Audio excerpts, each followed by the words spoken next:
And that history goes back. When this land became a welcome home for all kinds of souls and cultures from time immemorial.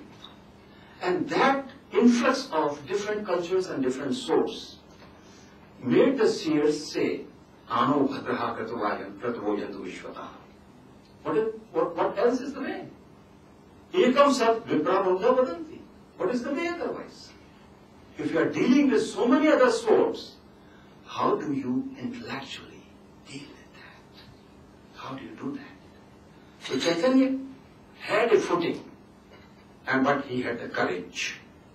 But what he saw, that for dialogue, we need a level talking field. Otherwise, it will be quite a useless activity. How to go about that?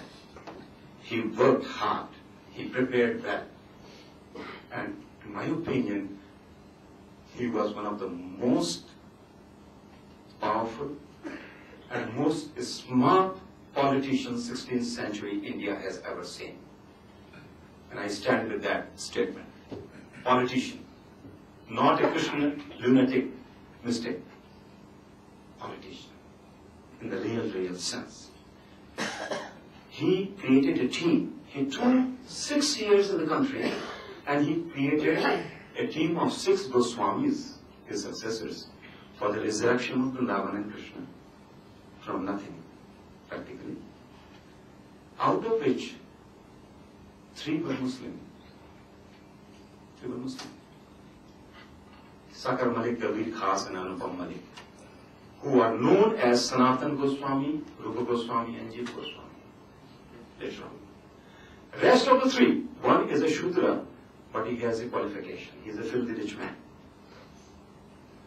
2 others, Gopal Bhatta and Ravnath Bhatta, they also are men of power. Ravnath Bhatta is the chief priest of the Srilingam temple, where all these dynasties of South are lined up in their feet. And Ravnath Bhatta is the chief priest of the Amer rulers.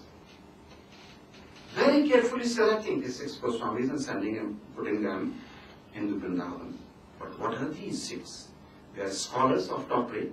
Sakar Malik had already written a commentary on Vedu. They knew Shastras, they were mystics, but they were power managers, essentially speaking. Result was, in 1590, biggest ever single monument on earth was created, known as Govindev Temple. 121 meters long and 90 meters high. Monolith. Ever. There's no other structure in the Hindu architecture. And Dr. Habib, who is working with me in this project, Irfan Habib, he says when this temple was built, the history of interfaith understanding in India was built.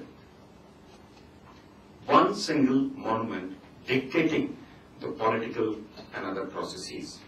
And then Akbar, sitting in Lahore in 1598, issues a royal decree creating Vrindavan as a revenue entity. 1598. Bhaktas dialoguing. First and foremost requirement, we need an intellectual framework. This bhakti to operate, we need a system of logic.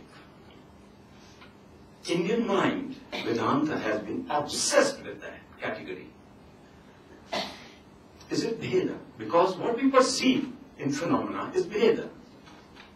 That is, we are struck with.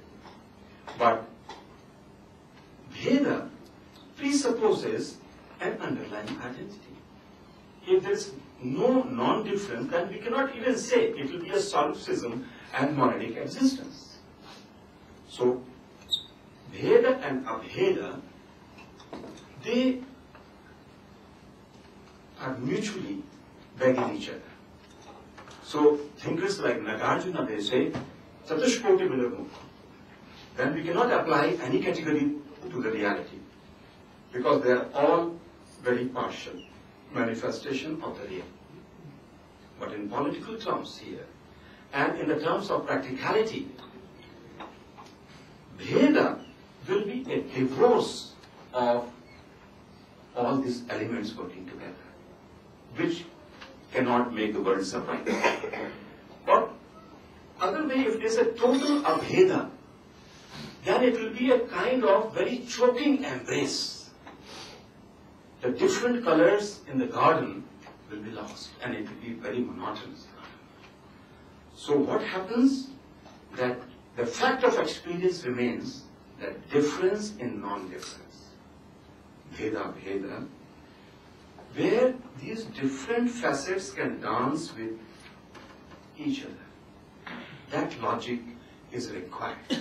And that's why Chaitanya moved one step further and he says the logical system is achinte bheda bheda.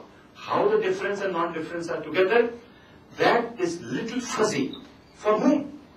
Fuzzy for them who are stuck in the limits of binary opposites.